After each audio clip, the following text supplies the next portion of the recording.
Okay, so osteoarthritis. I gave you guys a little handout for you to share with all your family and friends. You don't feel like if you don't have your glasses, you have to look at it. But if you just look at the word osteoarthritis, osteo is bone, arth is joint, itis is owie.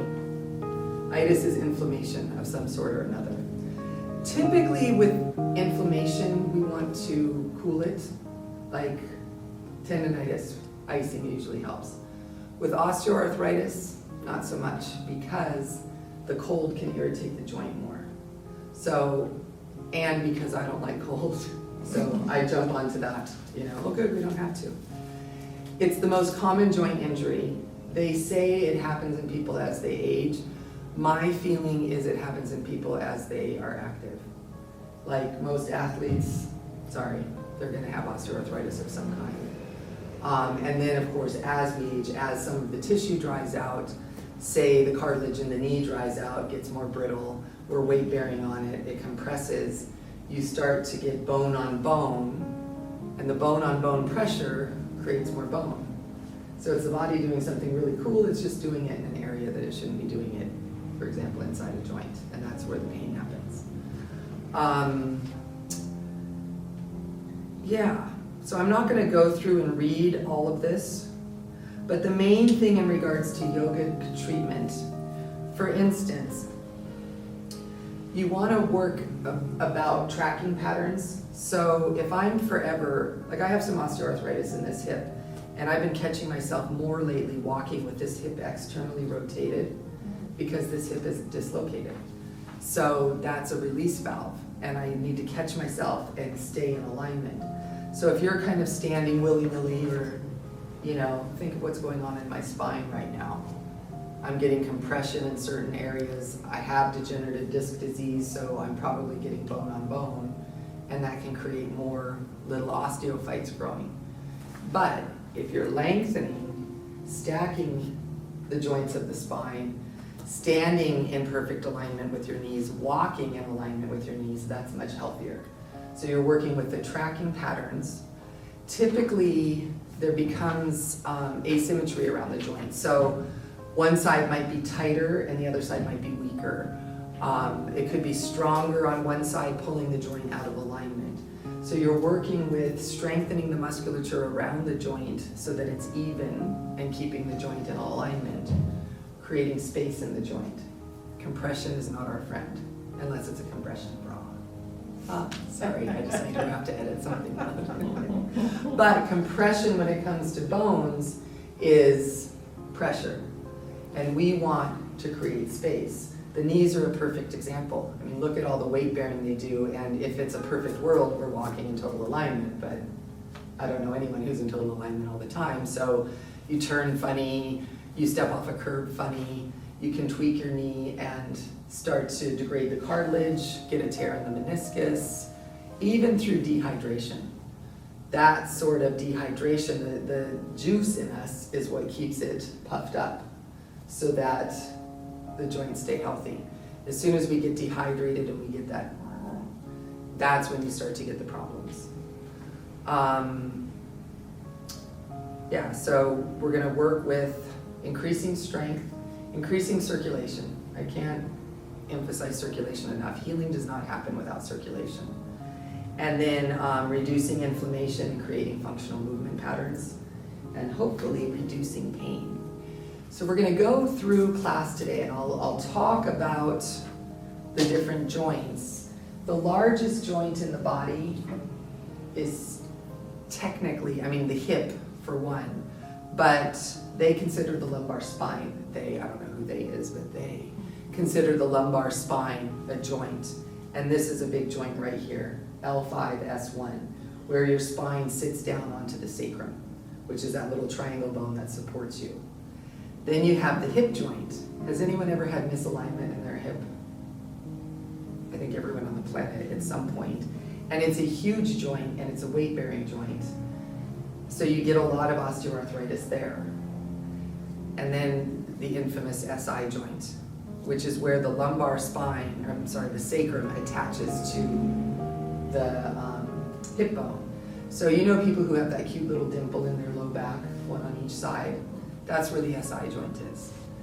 And that transfers the body weight when we walk, run, do anything like that. And there's a little bit of play in it. There's not supposed to be a lot of play in it, but it's a common yoga injury because we do a lot of things like warrior one, pigeon, not necessarily chair classes, but if you were to go to what I call violent extreme yoga classes, there's a huge amount of shear stress put on the sacrum.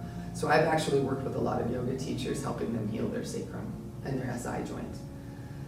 So those are some, I would say most common and most annoying in some sense are the hands and the feet.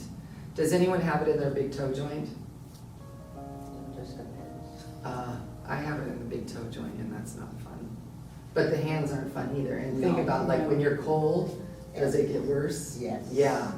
So maybe icing for, no, I wouldn't even say icing, putting your hands in ocean water for 5 minutes, but then going to the warmth.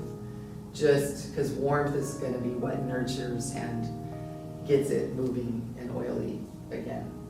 Lubed up, if you will. So one of the main things in treating or working with osteoarthritis is to increase synovial fluid in the joint. And that happens through movement. It can also happen through isometric stuff. So I think Sherry sometimes does in the class where you're doing chair at the wall. So you're sitting like this against the wall, but it's your leg strength that's keeping you up. That isometric strengthening will also increase synovial fluid in the joint. But in my opinion, moving the joint in its natural range of motion is the best way to get synovial fluid. But we're gonna try just a little experiment for the knees. You're gonna take your feet a little bit wider, take your hands and rub your hands together quickly, just to build a little bit of heat. And then you can straighten your leg a little bit. Put your hand on either side of your knee, not right on the kneecap, but on either side. And you're gonna go back and forth. And you can even go a little bit around behind. And this will also get synovial fluid in the joint. And just see if you feel the difference between each knee. One feels like you just rubbed it a lot. That's good. Yeah, I did this in class yesterday and I really loved it.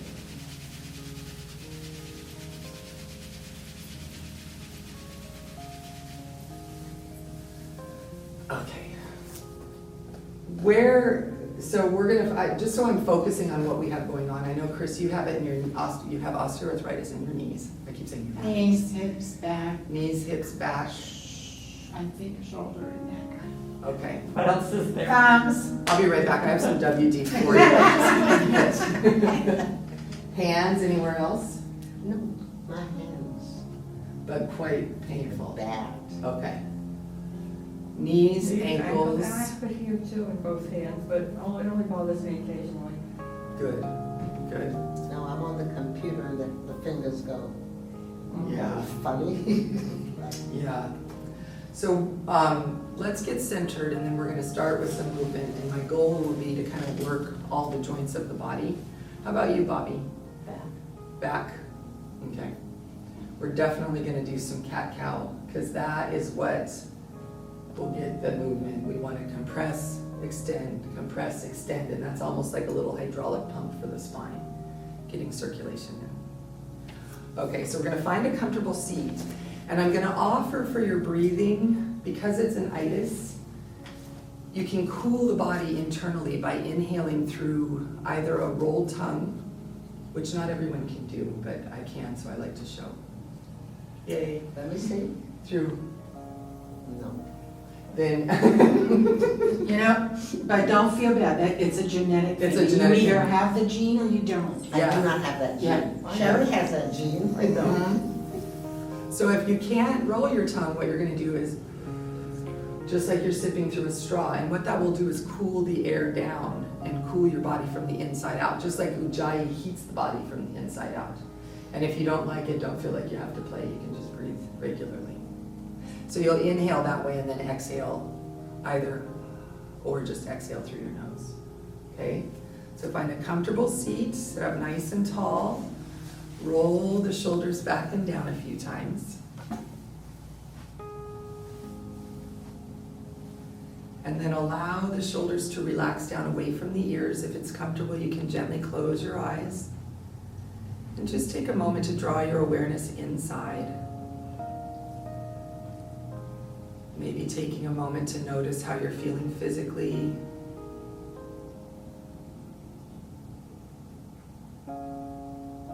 Checking in with your emotional field.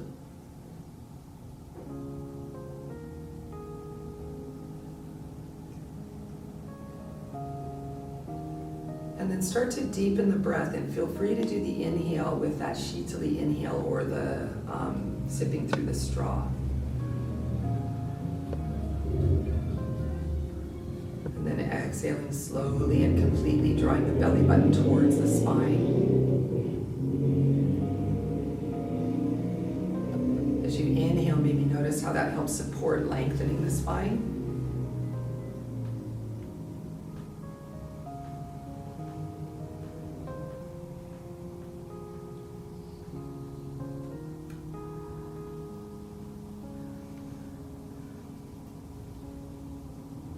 And as you're breathing, you might even notice if this feels like it's having a calming effect on your mind.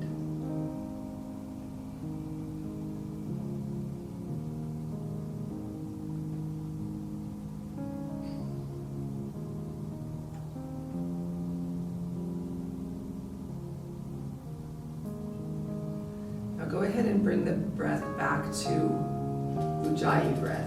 But if you get warm throughout the practice, feel free to do that cooling breath. And we're going to start by linking some breath with movement. We're going to work with the neck first.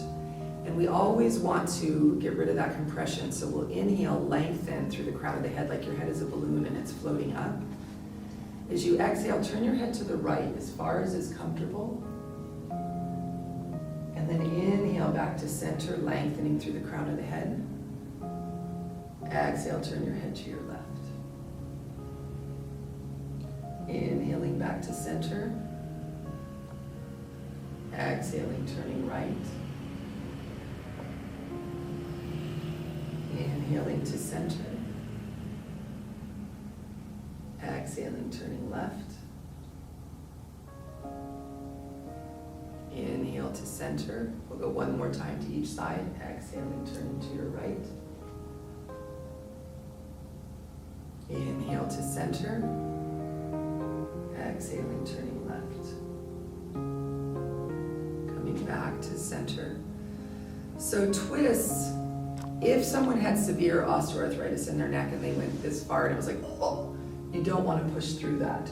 You want to stay within a comfortable range of motion and picture it almost like you're kind of brushing out between the vertebrae and the neck. It's almost like flossing your neck, going back and forth. Linking breath with movement brings in awareness and prana, or life force, circulation. And that's going to be what breaks up the little stagnations and helps your body reabsorb it. Osteoarthritis, in my opinion, can be improved. You're not going to get rid of it completely, but through awareness and continually doing that movement linked to breath, you're going to work in the direction of positive change. It's kind of counterintuitive, because when your hands hurt or your knee hurts, the tendency is to not move it because movement hurts. But if we don't move it, then more stagnation and accumulation happens, and then it hurts more to move, and then so that old adage, move it or lose it, kind of a good thing. I want to work gently with the hands first, and then we're going to do a little bit of strengthening. So sitting up nice and tall, start with your right hand in a loose fist. You're going to inhale, open one finger, maybe even one knuckle at a time, extend the elbow and the wrist. And then, I know it's hard, and then exhale, you're going to close one finger, one knuckle at a time, and bend the elbow and flex the wrist. Then inhaling, opening up. This is good for mind-body connection too.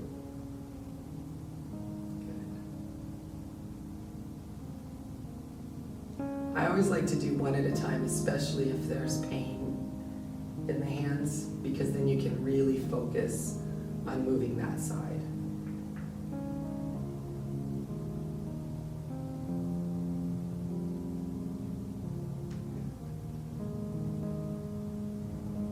And it doesn't feel like we're doing much, but we're sweeping out the joints, for lack of a better word. And we're going to take that to the other side, so inhaling, opening, extending the elbow and wrist, and then exhaling, bending and coming back.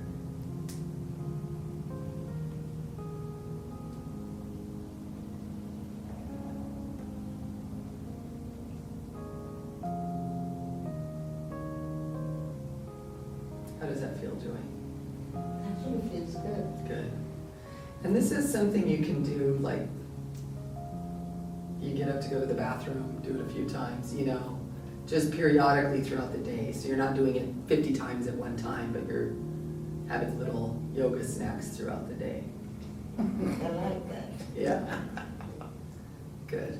Let's try a couple times with both hands and just see if you ever need to multitask. You can always do both at the same time.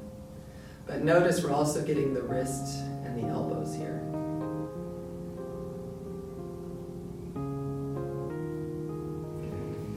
And give a little shake, let that movement all the way up the arms.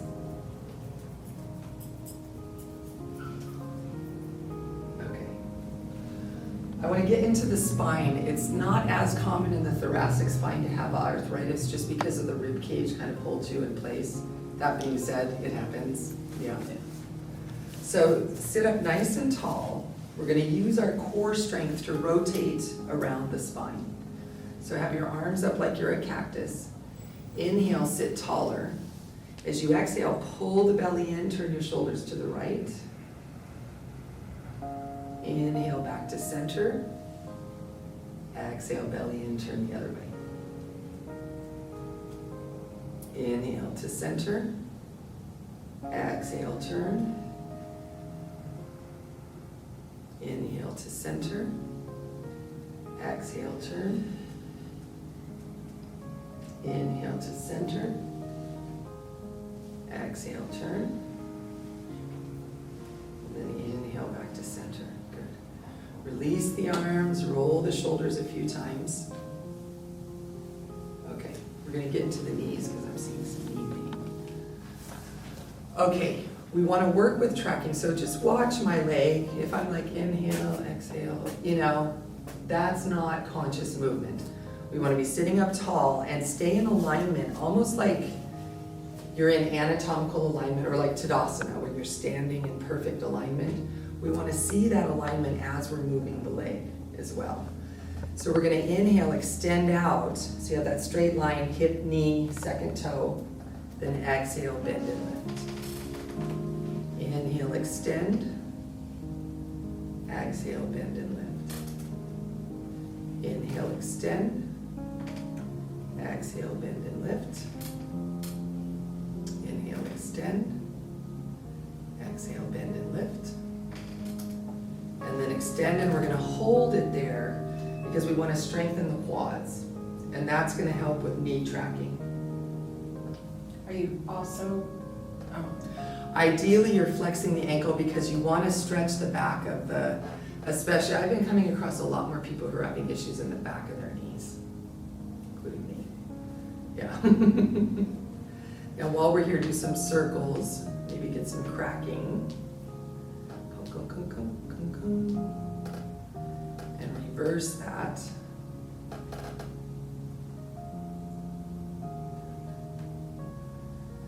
Then rest down. And I want you to just put your foot out a little bit, lift the toes, and then pinch the floor.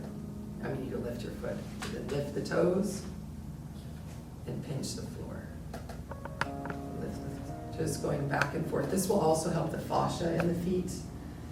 The fascia is that connective tissue that goes all the way through our body, and if that starts to get tight and pull us under, it can give us bone spurs. It can affect the alignment of the joints. So we just want to keep our fascia mobile. I was trying to think of an F word that would work, but I couldn't quite come up with it quickly. Our fascia functional, how's that? Good.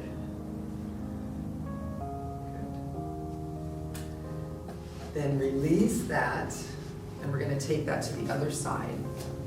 So sitting up nice and tall, inhale, extend the other leg, exhale, bend and lift. So we're getting some hip flexor movement in as well.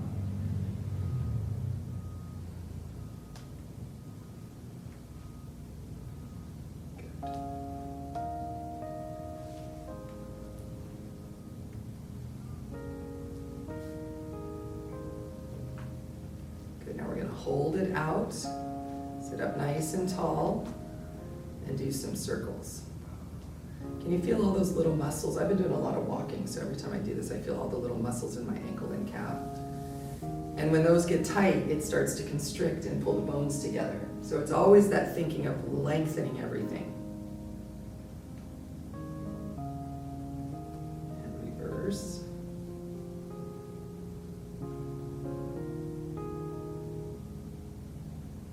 Good. Then setting that side down, we're going to pinch the floor and then lift the toes. Go back and forth. I have to say, with how hot it's been, I'm surprised nobody's getting cramps in their feet doing this. Yay for us.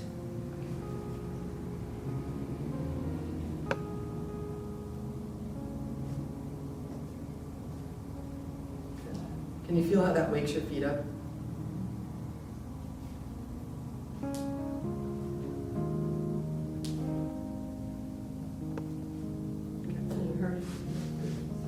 Right, yeah. Now I want to get back to the hands. So we want to create space in the joints.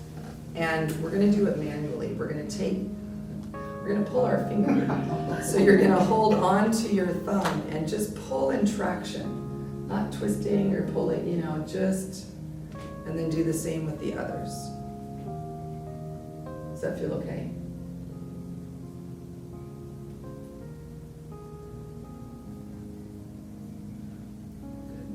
Do the other.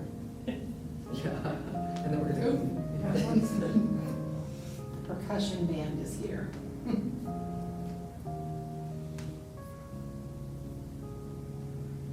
And this joint that's a few of you said you're having issues with, I do too. That's a very common one because we use our thumb so much. So there is an acupuncture point or acupressure point, depending on how you look at it in here. Right in the soft spot between your thumb and your hand.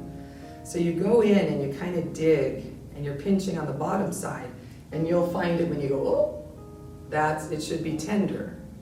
And you can breathe into it and it's a major pain point.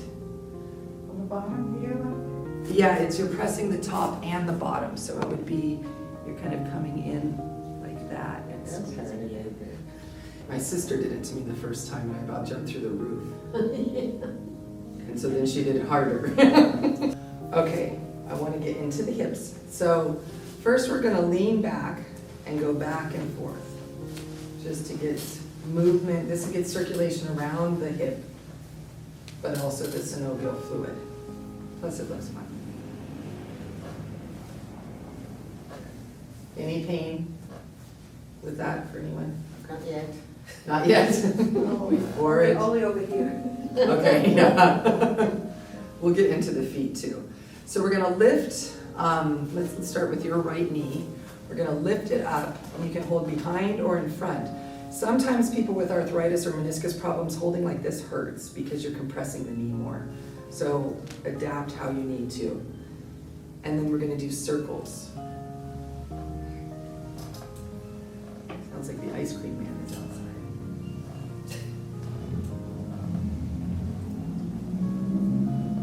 And then reverse that direction. And you can do this laying in bed. Just to, especially if you're in pain in the morning, hug the knees in and then do some hip circles like this. Okay, when you're ready, we're going to cross that leg over. If this is really tight, move the bottom foot further away and that will decrease the angle.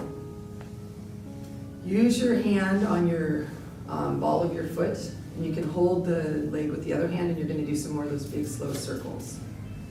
This is to get into the ankle joint but also the musculature around and within it. You can go both ways. Yeah.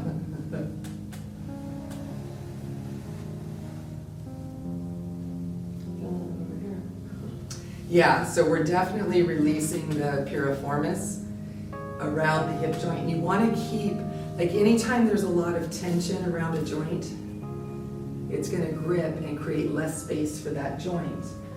So what you're feeling over on that side is this muscle right here that is on the like next to the sciatic nerve. But if that gets tight, it can pull the hip further into the socket and just crunch everything. So we want to keep everything flowing and moving. And as long as we're here, we're going to massage the foot a little bit. I've been big on foot massages lately. And then same idea, getting up in between the first and second toe, squeezing on either side and moving that around, even pulling that toe and doing circles.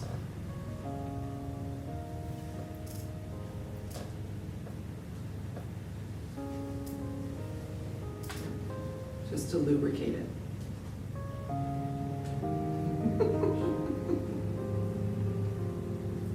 Okay.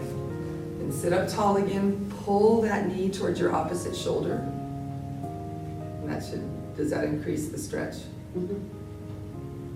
And then you can even do a little bit of a pumping movement to work that muscle.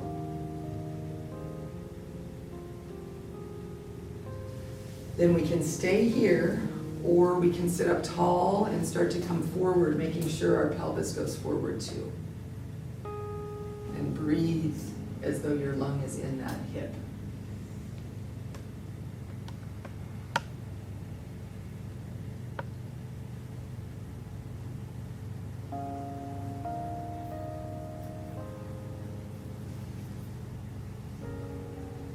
And the hips, one of the other things about the hips, because it is the largest joint in the body, we store a lot of stuff there, meaning emotions. So it's common, like if I have someone new to yoga and we're doing a lot of deep hip openers or deep twists, I always say this can bring up a lot of emotions because that's where we hold it. And luckily I've pretty much always remembered to say that because, you know, if you're new to yoga and you don't know that and you're crying all the way through Shavasana, you know what I mean? It's nice to know, okay, this is normal. Whatever normal is. Okay, when you're ready, come back up. Set that side down. And now just close your eyes for a moment and see if you can feel the difference between each hip. Yeah. Okay, we're going to take that to the other side. So lifting the other knee up, either holding in front or behind, whatever's better for you. Good. And then when you're ready, doing those circles.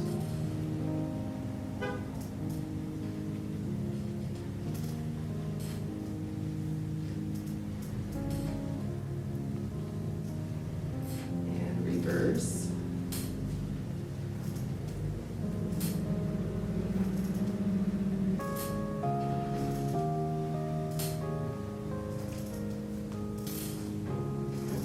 I can feel my knee cracking as we do this. Okay, when you're ready, cross that leg over. Keep the ankle flexed to protect the knee. You're going to pull that knee towards the opposite side. And tighter on this side. And maybe do that pumping action.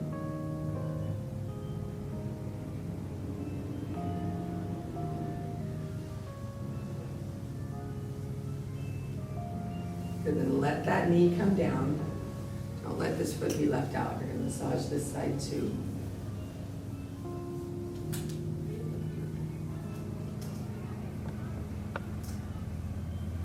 The other thing that's important, any kind of itis, but also any kind of tissue damage, you want to make sure you're, really no matter what, you want to make sure you're drinking plenty of water because it can really dehydrate the body and then it makes it worse.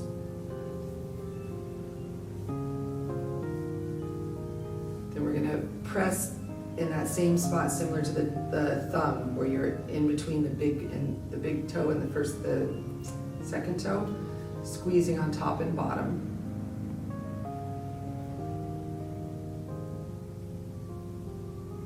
And then pulling that toe and tractioning it. Maybe doing those circles. I like to do it manually for the toes because it's hard to do it on your own.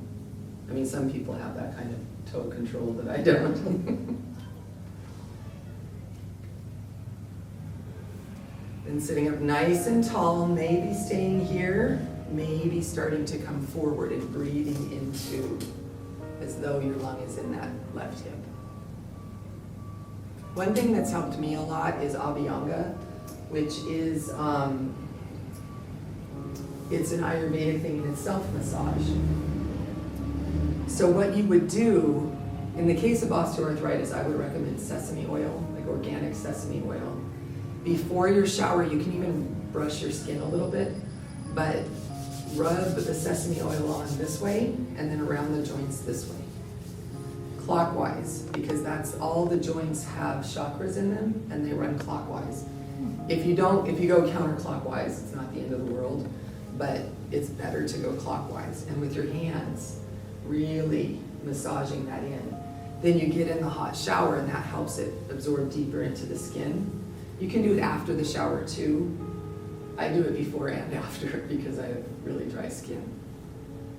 I don't you smell like a good bagel? You know, I haven't tried the sesame yet. I use coconut oil and that smells good. That's what I use is coconut oil. Yeah, and that's fine. It's sesame, in the winter sesame is better.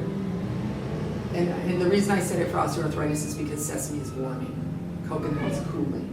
But if it's working for you, just keep doing it. So it's not just any carrier oil, it's specific oils.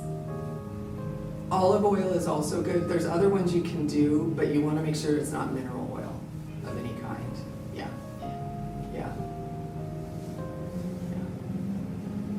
Okay, when you're ready, come back up, pull that leg down, go back and forth. I know.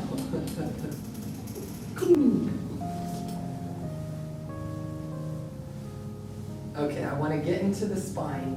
Now you can do this seated, where you scoot a little, try not to flip off the chair, scoot a little forward, have your knees a little bit wider so that you can have room for your tummy. And as you inhale, you're going to slightly curve the spine back and then come forward, squeezing the shoulder blades together and looking up. As you exhale, pull the belly in, round the upper back and drop the chin. Then inhaling, coming forward. Exhaling, rounding and releasing back. And just continue moving at your own pace. This one is also good for imbibing all the spinal discs with fluid, which will repuff them up and create more space between each vertebral body.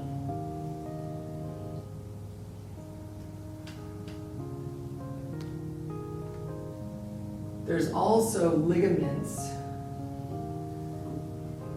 You can't see, it's not on here, but the entire front and back of the spine, kind of deep, there's something called ligamentum flavum that's all along the front of the spine, and it is thick and dense. And like when I had my MRI, one of the things they said was the hypertrophy. With like, it's hard and kind of not dead, but it's like stagnant and not moving. So I've been really trying to work to get that tissue fluid again. Because anytime you have something squeezing out, then it's getting dry and yucky. A lot of the tissue just gets kind of fibrous. And even I was working with a yoga teacher who was having a lot of pain in her shoulder. And when I talked to her on the phone, I thought it was a rotator cuff, but when I saw her, I said, your rotator cuff is fine. I think you have calcification in the muscles around it. And she had an MRI, and sure enough, that's what it was. You can work that out. It's painful. Sherry's had some of that as well. It's painful, but you can work that out. But it's basically where the calcium is deposited into the muscle and the muscle's hardening. And that's not cool as a general rule. Okay, sit up nice and tall, and we're gonna come forward. Pausing there, maybe staying there, maybe bringing your hands to the floor. Always backing back out if you've gone too far. Now imagine my hands are on your low back, and you want to breathe so deeply that you're expanding the low back with the breath. I mean, that's kind of imaginary, but you can imagine it.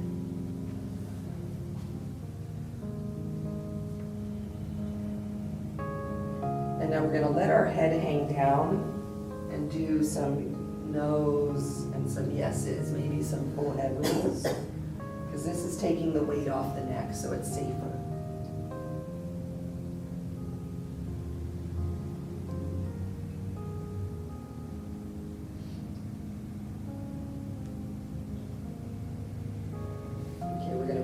start to come back up. So bring one hand above each knee. With an inhale, lengthen the spine and come up with a nice long spine. Hands on your hips if you're dizzier than normal. Okay, I'm dizzier than normal, so I'm gonna wait just a moment. Okay. And we want to get into the shoulders. I had an interesting experience yesterday. I took a class and we were laying on our back and doing the shaking, which I do a lot, but I usually do it when I'm teaching, so I'm looking around and I'm not really focusing on the shaking. And I could feel, I've been having some issues with this shoulder, and I could feel almost like stuff breaking up in there. And I'm like, oh, it's not good. So we're gonna do some stuff to bring circulation into the shoulder. And this is a complicated joint. This is the shoulder, blade, the clavicle. So what you're looking at is from behind. This is the side. This is the shoulder joint here. And this is all the rotator cuff muscles coming in. That's a lot of cartilage. And there tends to be compression here. Because, like, say you lean on your elbow a lot, that's gonna push the upper arm bone up into this acromion process. And that's painful as all get out. So there's things you can do to hold onto your chair and lean away, to traction it. I seriously almost flipped the chair. Better to do it standing and holding on to something so you don't flip the chair, but just to create space. We're gonna do some more of those circles. This kind of movement is good, you know. With the knees, we're not doing a lot of circles because they shouldn't be doing a lot of circles, but with the hips and the shoulders, I like to do full circles because you're getting more bang for your yoga buck. So you're gonna come forward, inhale as you come up, and then exhale as you come forward. Inhaling up, and exhaling forward, and start to play. I'm really kind of rounding my upper back when I do that because it feels good in the thoracic. And just see how much movement feels good to you. Right, yeah. And then reverse that direction. That pop, pop, pop is the crepitus. I love that word, crepitus. And that's like the sound in the joints. So is that what it is when your neck does that? It's always weird to me that the neck. Yeah, a lot. Sometimes, and it's different for me on different days. Sometimes, yeah, it's crepitus. It can be the little, like, sometimes it's air pockets, but typically it's some of that bone on bone grinding or bone on tough cartilage grinding. Yeah. That's why I'm not a big fan of doing the head roll all the way back, because you're weight bearing, and compared to the neck, the head is pretty heavy. And so you're getting compression as well as, you know, risk to the discs to see. Okay. We're gonna make our way to standing for a moment. Axial extension, as far as the spine is concerned, is really important because you want to get rid of this and come back to length. And we can do axial extension at the chair. I'm a big fan of doing it at the kitchen sink or the bathroom sink because then you have something you can lean against where you're coming back. You can bend your knees and sink back. If no one's in the chair, you'll go flying on your butt. But if you're holding onto a sink or something, then you can work at getting more of that axial extension. So to begin with, bend the knees and let the chest sink down and lift the tailbone high. Draw the shoulder blades together, and then maybe straighten the legs. So it's not a downward dog. It is a downward dog. Because you're doing something different. I mean, it looked I- weird the way you were bending. I always bend my knees primarily because of my training. Okay. I like to get people into the length of the spine because some people can't get there if their legs are straight. You know what I mean? Got it, yes. So I like to get that. And I'm gonna just take turns sitting on your chair for a moment. So that you have something to lean against. And don't worry, I outweigh all of you. Hopefully not put together, but so that, yeah. And then the key is for me to remember to say, I'm gonna stand up now. Can you feel the difference? You're sitting on it. Yeah, I'm sitting on it, so you can lean back a little.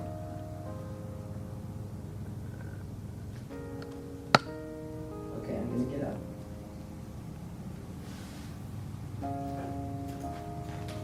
So is there an advantage to doing it on the front of the chair versus the back of the chair? Turn it around and try, see what you think. I usually do it on Yeah, try it on the front. There's both. You're gonna get lower. I'm a big believer in trying it both ways. Okay, I'm gonna stand up. That's good. Good. So that you can feel the difference. And there you probably are getting more axial extension. How does that feel? Sounds good. So we're gonna do, I've been taking Lulu's class as often as I can. And for one, she has a cool accent, but she uses words like undulation. Yeah. So do a little bit of that undulation just to wiggle and jiggle. Okay, no rhythm here. You gotta come to Zumba, man. Oh my God. Dude, it's fun. It's like giving me, I'm not gonna lie, it's not giving me more rhythm, but it's giving me. It makes you feel like you have more rhythm. Yeah. I thought I had good body awareness until I tried Zumba. And then I'm like, oh dear. Yeah. What is Zumba? It's like she does gentle Zumba for dancing, so we might be doing like, it's been a couple weeks since I've been able to go. So 1, 2, 3, boom. 1, 2, 3, boom. You know, different things, but it's working with that mind-body connection and shaking the lymph. Okay. You're not coming, are you? Sherry would say that's not forte. For some reason, when I met you, I thought you were a dancer. Isn't it interesting the perception we have on other people? Okay, before we come back down, I want to do one. I kind of include this in everything I do because it's that axial extension and forces circulation to the feet, will strengthen the ankles. Strengthening the ankles in turn helps the knees, just like opening the hips in turn helps the knees. So belly and heart lifted. Feel free to have a hand on the chair. Look down at your feet. You want to hip width and parallel. And then as you inhale, you're going to press through the big toe joint, raise the heels a little or a lot as you raise the arms. And then exhale, come down nice and slow. Good. Inhaling, coming up. Exhaling, coming down. And this one day you might be the world's best at doing this pose, and the next day you're the world's worst. It's one of those kind of poses, so just be nice to yourself. Good. Just not, and then shake out your legs. Yeah. Okay. Make your way back down to seated. I just want to make sure I kind of went over the major points that I wanted to share with you guys.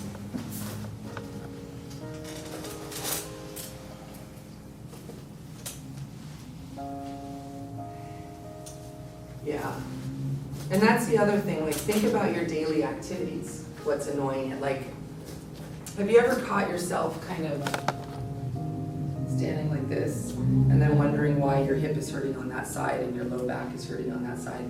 So having that awareness when you're in everyday life, like standing in the grocery store, not at attention, but just with awareness. And I have a real tendency for my knees to go in, looking down at yourself and thinking, how am I going to be in alignment? My natural tendency is to roll in, and I already have wide hips. So I need to externally rotate my hips so that my knees are more in alignment. So it's these things to think about when you're walking and to have that awareness. Like I actually got busted by another yoga teacher when we were hanging out, you know. She was walking behind me and she goes, do you know you externally rotate your hip and kind of drag my foot. So every time I do that correction, I think of her. So it's thinking of that in your daily life, not just when you're in yoga class. And does it feel better? For instance, does warmth help your hands? Maybe doing an Epsom salt soak of the hands or the knees or the whole body, you know, just to draw that tension out and to increase circulation. Good. And I just want to say again, the tendency is to not move, even if the movement is like that, to keep prana moving in the joints. Okay? Another aspect of it is stress. And I can say that about pretty much everything. Stress is a component in 90% of all disease. So, working on reducing stress. Calming the breath down, taking care of yourself. It was really interesting because I did this Ayurvedic consultation and then went to the training, and I'm doing the Abhyanga, that massage, and it's a chore. I'm like, okay, now the oil, and I got to shower, and I got to hurry up, you know. And then we were sharing the first night of the training. Seriously, sometimes I get out of breath because I'm in such a hurry. And one of the women was sharing. She goes, the Abhyanga has been so beautiful for me because it's this time that I take of self-care. And the tendency is to go, oh, I don't like my stomach, but this is my stomach and I love my stomach, you know. So it was a little light bulb for me, like, instead of rushing through this, actually enjoy and picture the oil nourishing you. Picture it going deep into your joint and creating space. Because really, we're all babies in here. According to Ayurveda, 120 should be our lifespan. So we've just got to take care of our little body. So I want to invite you to do Shavasana, and I want to do a little bit of a guided meditation where I'm going to add in something called heart math, and also with some neurological stuff to improve. You know how there's ruts in the brain if you think, oh, I suck at this, like, oh, I suck at Zumba, oh, I suck at Zumba, oh, I suck at Zumba. You're just going to continue to suck at Zumba, you know? So I've been working on my I suck at Zumba routine and just going, rather than following that neural pathway, to back up and say good things. Because our brain is wired for danger. Our brain is wired for looking at the worst possible output. Because, you know, if you're guarding your children and your man is off hunting, and you're not scanning for people, you know, lions looking to eat your kids are probably gonna get eaten. You know what I mean? So in the history of humanity, we're geared in our brain to look for the worst in everything. And we don't necessarily have to do that anymore. But we've got to work on retraining for the good. Pulling out and going, no, I'm going to send love and good thoughts there. Yay! Okay. So I'm going to invite you to set up for Shavasana, and it could be that if you're more comfortable sitting in the chair, or it could be that you do legs up the chair, or legs up the wall, or even a heart opener.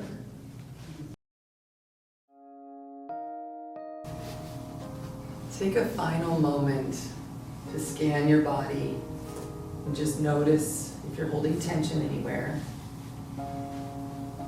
And I use the word notice rather than judge.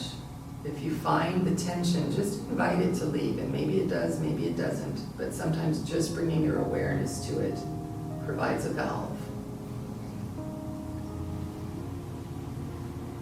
Consciously soften the skin on your face. Relax the jaw.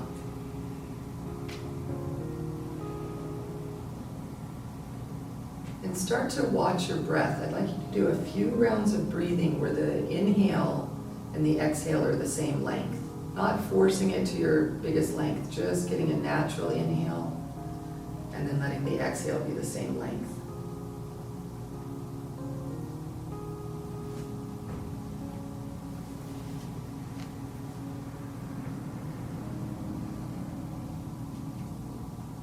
Now place one hand on your heart. And think for a moment of someone you love unconditionally. Someone that brings you great joy.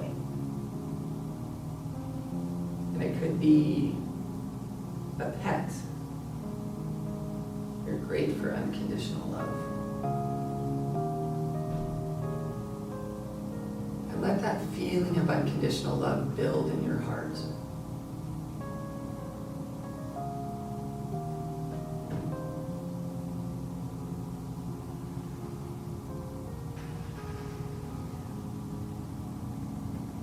Let that feeling start to expand throughout your whole body.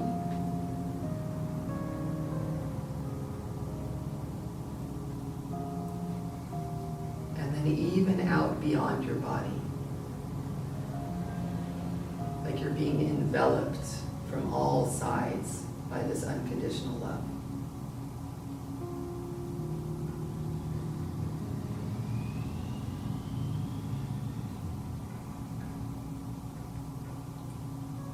Now for a moment, take your hand, your other hand, and place it somewhere on your body that hurts.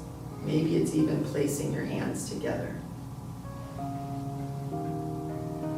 And picture that unconditional love running out your hand and into your body,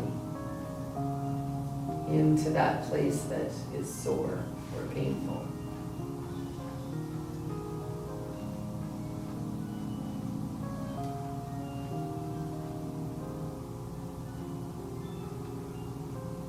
And when you're ready, let your hands relax back down to wherever's comfortable.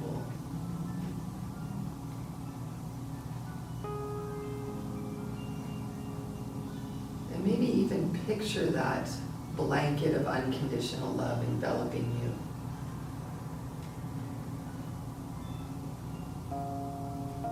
Invite your mind to relax.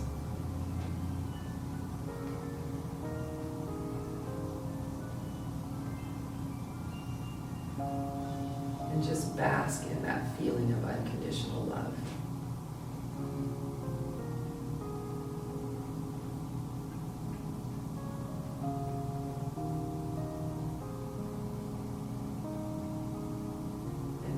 Just a gentle reminder that that is really your essence. That is who you are. Love.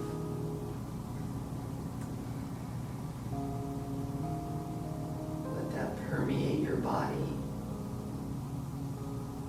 your emotional field, your mind.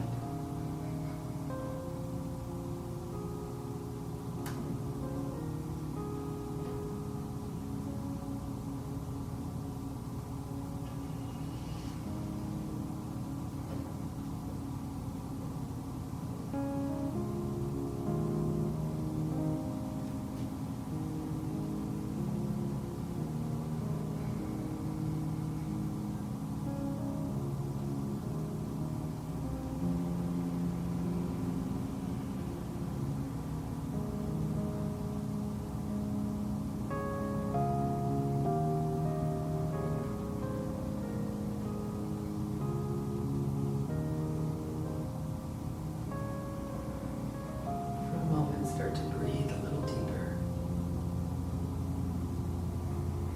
And maybe bring to your mind's eye yourself as a child, maybe even as a little baby.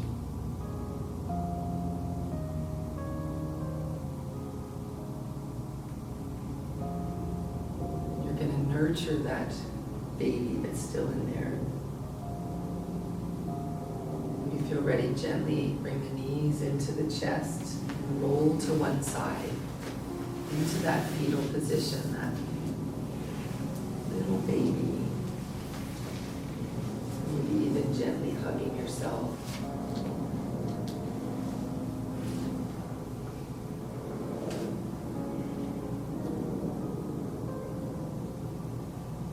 Maybe even allowing yourself to feel that innocence.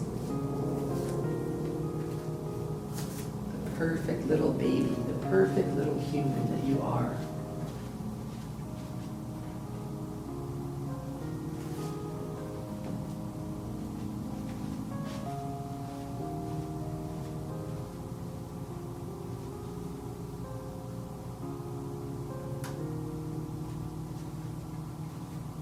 Using the strength of your arms, gently help yourself back up to seated.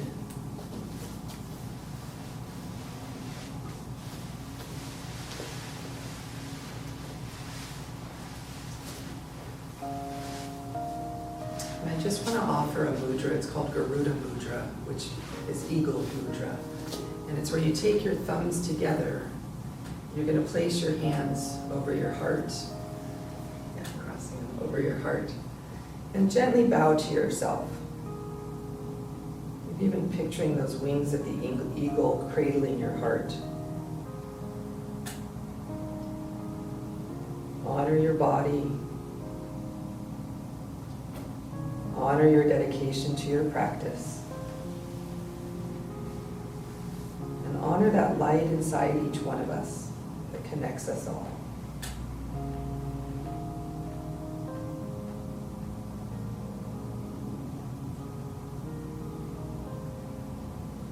Thank you all for your beautiful presence.